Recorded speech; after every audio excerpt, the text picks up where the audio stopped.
इक ओंकार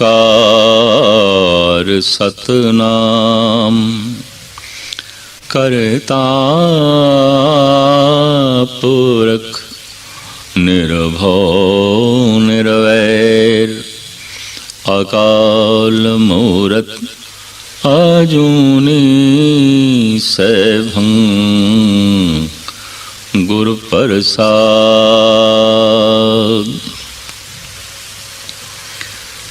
ऋषि मुनि कवि कल्पना कविता साकार कहते ने संसार परमात्मा दी कल्पना है। संसार परमात्मा दा फुरना है। संसार उसकी एक ऐसी रचना जैसे कवि दी कल्पना। सारा संसार उस महान शायर संगीतकार दार्शनिक फिलोसफर चिंतक रचयिता करता ये उसकी कविता ही है। ये कविता किधरे बरखा दी बूंदा राहें टपकदी है, किधरे सूरज दियां किरणां दे विच, किधरे चंद्रमा दी किरणां राहें शीतलता पई वंडदी है, किधरे बदलां दी गर्जन दे राहें ढोल पई वजांदी, किधरे पंछियां दी चहचहाहट, किथे हाथी दी चंगाड़, किथे शेर दी गर्जना। पशु जगती क्यों, पंछी जगती क्यों, जड़ भी गीत गा रहे है। टकरा रही है पवन दरख्तां नाल, गा रही है गीत, चल रहा है संगीत। कदम कदम ते गीत है, संगीत है। महान अवतारी पुरुष के अंदरों जब परमात्मा प्रगट होता है तो परमात्मा उसकी कविता होता है, परमात्मा उसका संगीत होता है, परमात्मा उसका गीत होता है।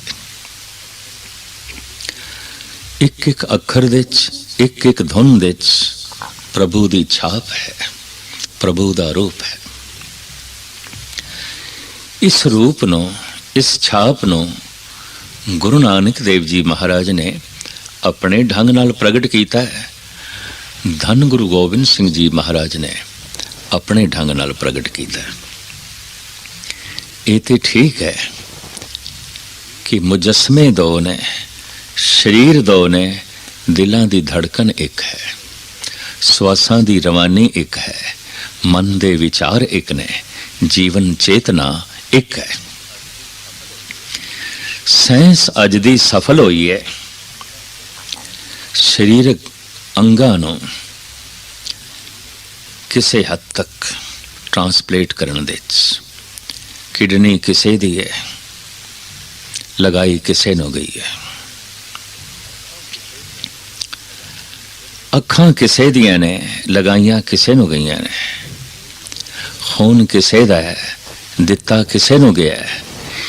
इसी तरीके नाल रब्बी जोत फिलसफा किसी दे अंदर प्रगट होया है, पर उसने किसी होर दे अंदर उड़ेल दिता है, किसी होर दे अंदर पा दिता है। धार्मिक जगत विच ऐसा होंदा रहा है। इस वास्ते धन गुरु नानक देव जी महाराज दा 10वां स्वरूप धन गुरु गोबिंद सिंह जी महाराज,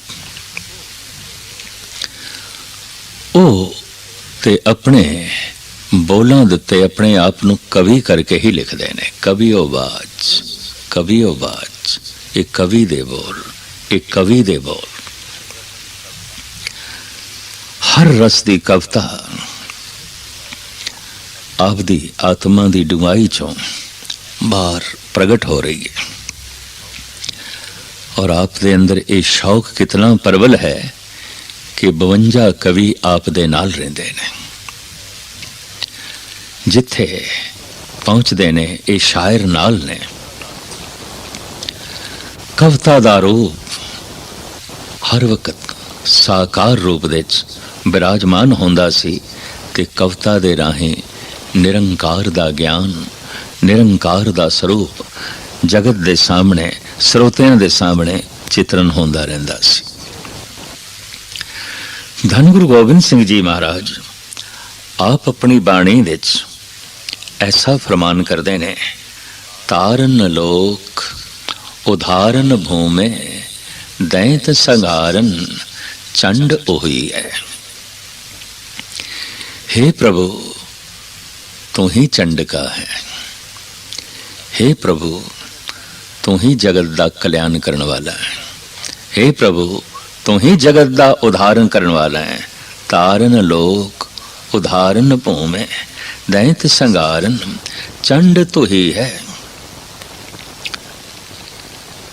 काल कला इस कमला हर अद्र सुधा जै देखो ओही है।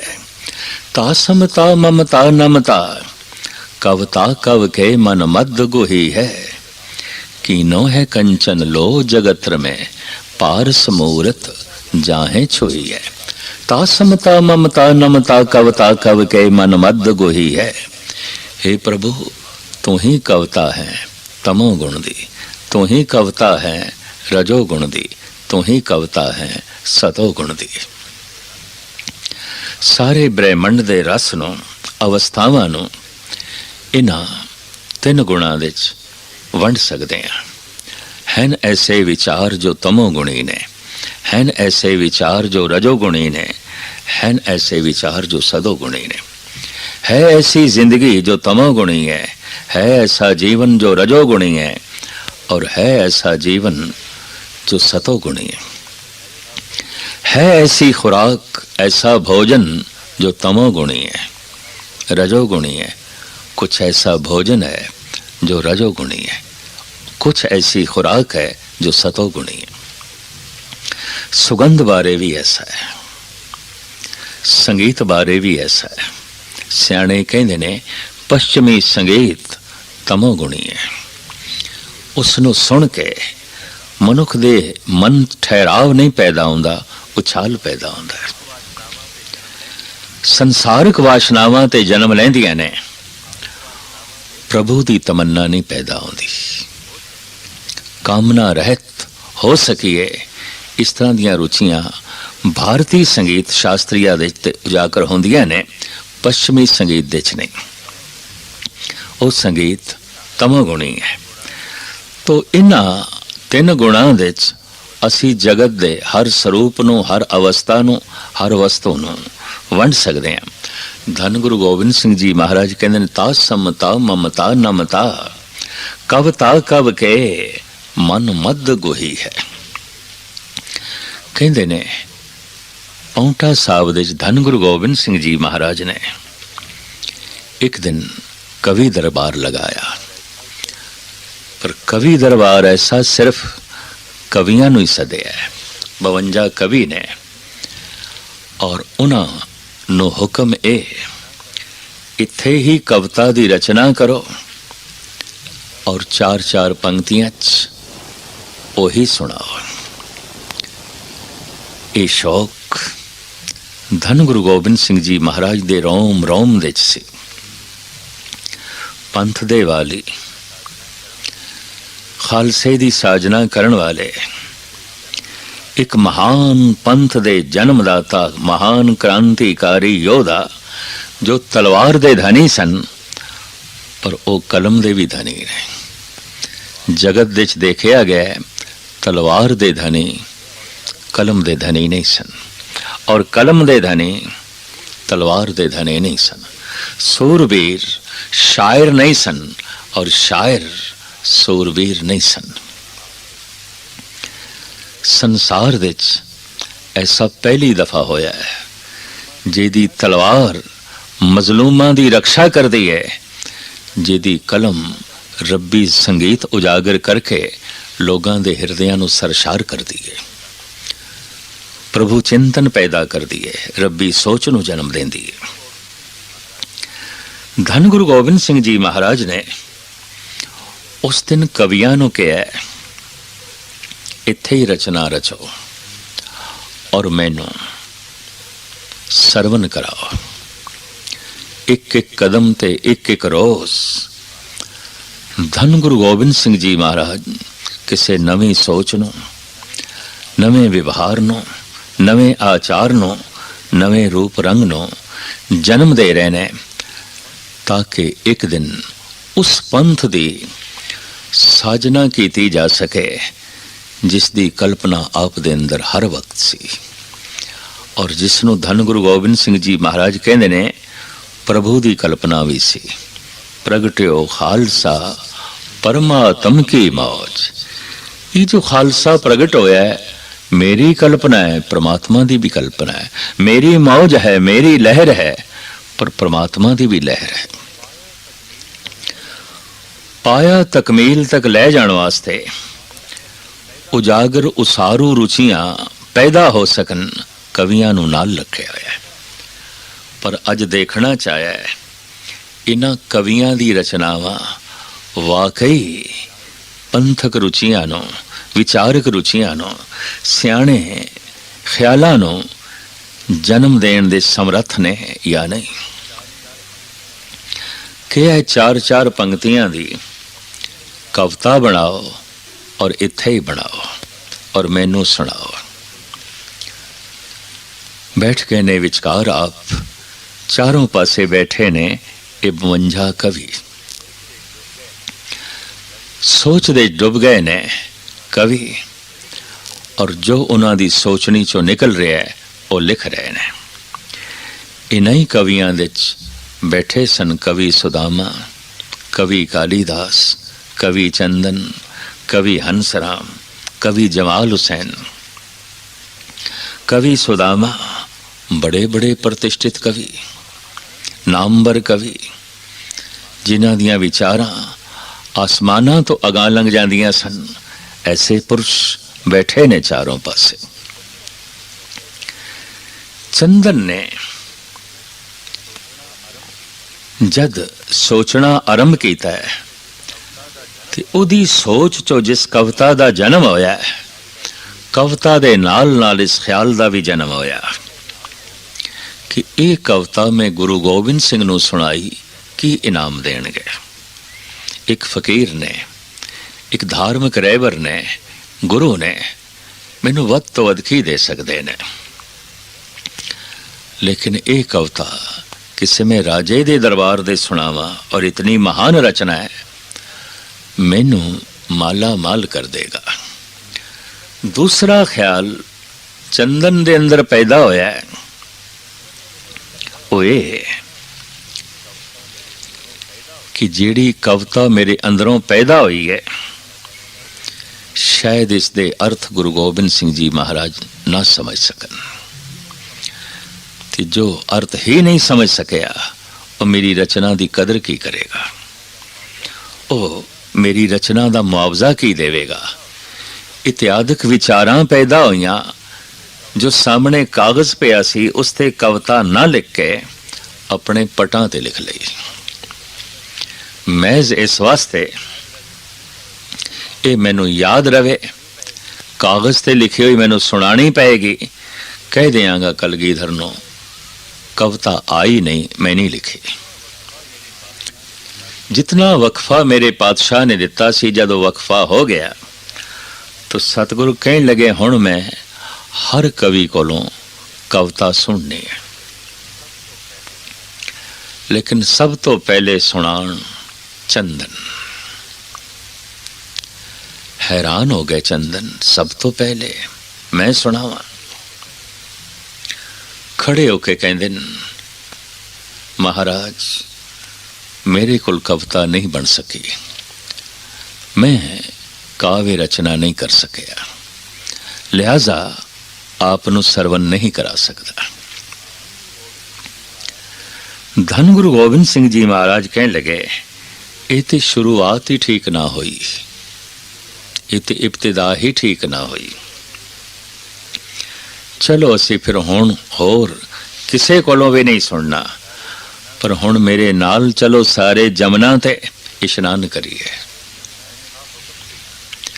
जद ऐसा हुक्म किया तो एकदम चंदन नूं ख्याल आया, पता चल गया गुरु गोबिंद सिंह जी महाराज नूं मैं कविता पटां ते लिख लई है, वरना इशनान करन दा हुक्म ना करते। हाथ जोड़ के कहन लगा, महाराज कविता मैं सरवण करा देना, आप इशनान करन दा हुक्म वापस ले लो। अच्छा कविता बनी है? हाँ महाराज बनी है, मैं गलत बयानी की है। क्यों की है? महाराज दो ख्याल पैदा होए।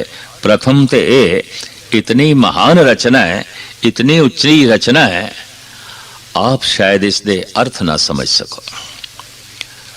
दूसरा, इतनी उच्ची रचना है, इतना उच्चा मैनू इनाम इस फकीरी दर तो प्राप्त नहीं हो सकेगा।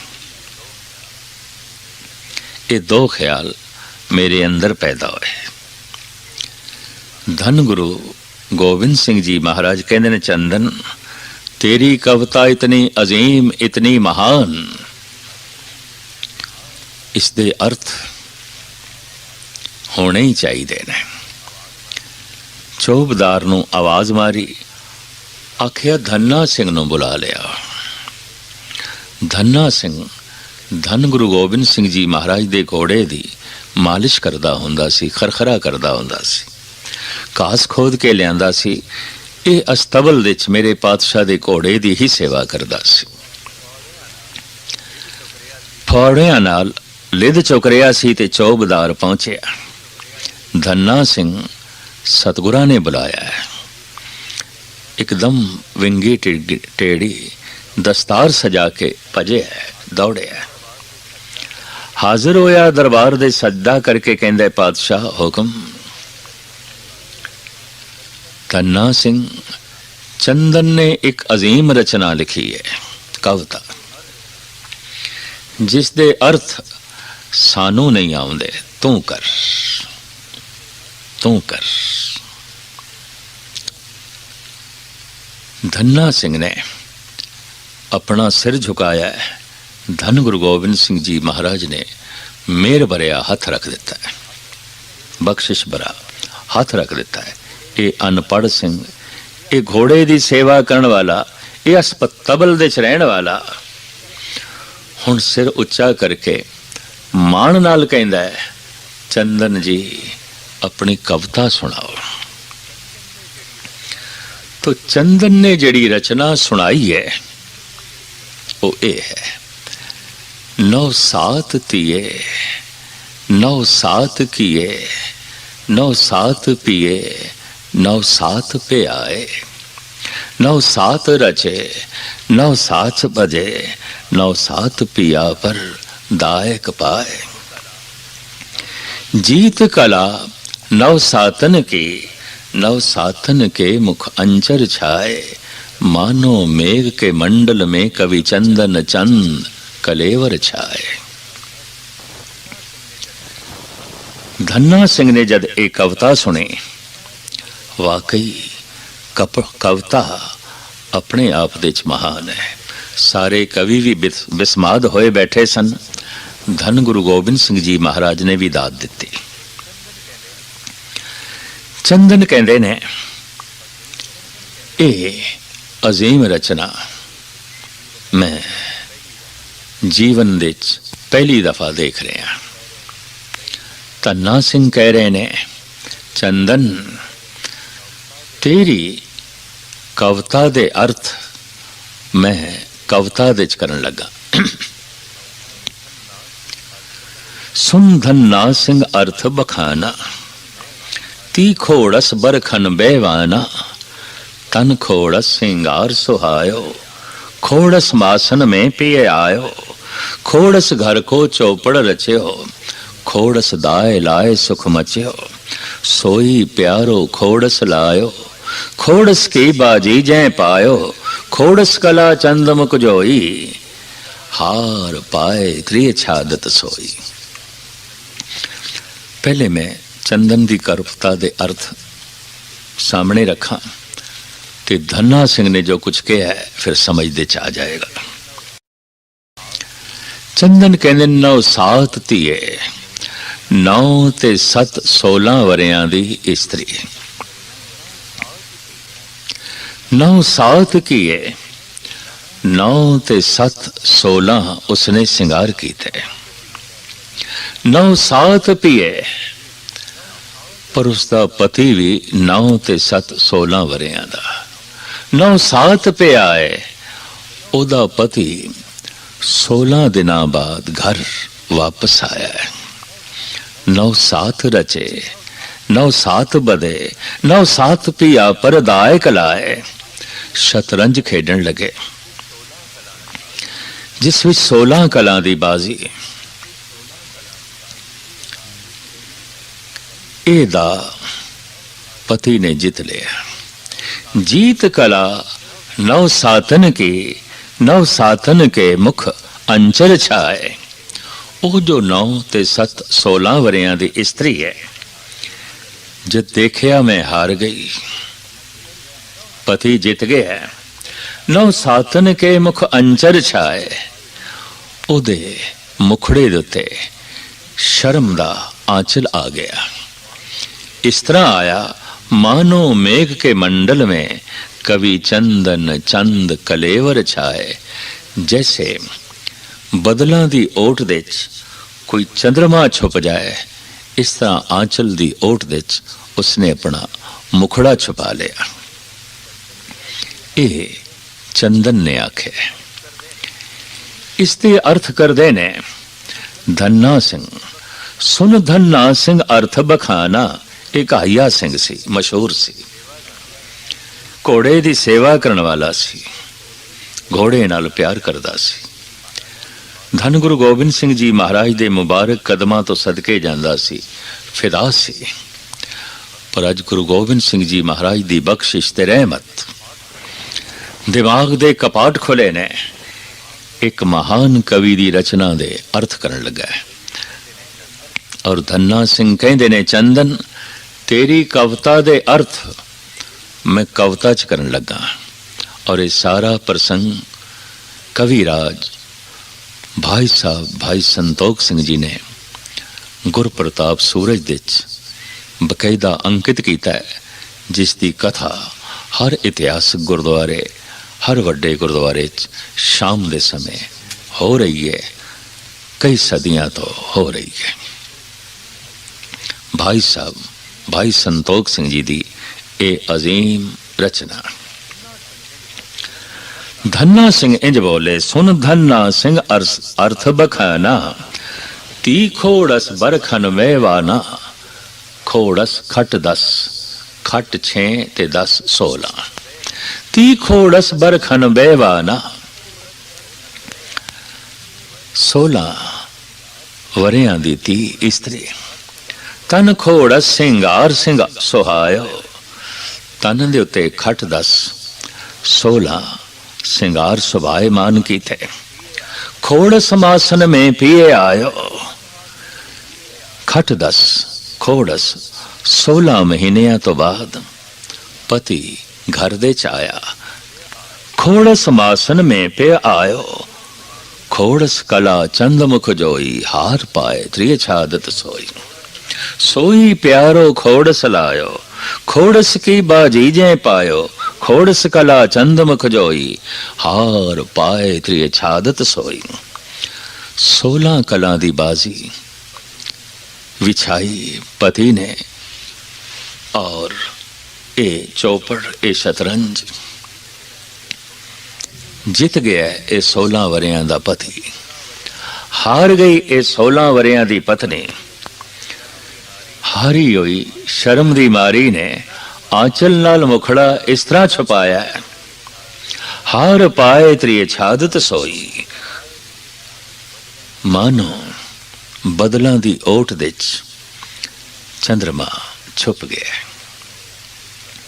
हैरान होया एक दफा ते चंदन इते घाइया सिंह है इते घोड़े दी सेवा करने वाला है पर मेरी कविता दे अर्थ पर धन्ना सिंह अगे बोले चंदन कविराज मैं थोड़ी कविता दे अर्थ कर दिते हुण तुसी मेरी कविता दे अर्थ करो। हुण मैं कविता सुनाण लगा। हैरान होया चंदन, धन्ना सिंह और कविता। कौन दसे? परमात्मा कवि है। जुड़ जाता जो परमात्मा नाल वो महाकवि हो जाता है। धन गुरु गोबिंद सिंह जी महाराज कवि, और उन्हों के कदमां नाल जो जुड़े कवि। परमात्मा उन्हों के अंदरों बाहर प्रगट होया है, वगया है कविता दे राही, गीत राही, संगीत राही। चंदन कहंदा सुनाओ तो धन्ना सिंह सुणांदे ने उस कविता नूं जिस दे अर्थ चंदन ने करने ने। मीन मरे जल के पर से, कब हो न मरे पर पावक पाए। हाथी मरे मद के पर से, कब हो न मरे तन ताप के आए। तिया मरे पी के पर से, कब हो न मरे परदेश से दाए। गूढ़ में बात कही द्विजराज, विचार सके ना बिना चितलाए। ऐ कविराज, मैं बड़ी गूढ़ी गल कह दी।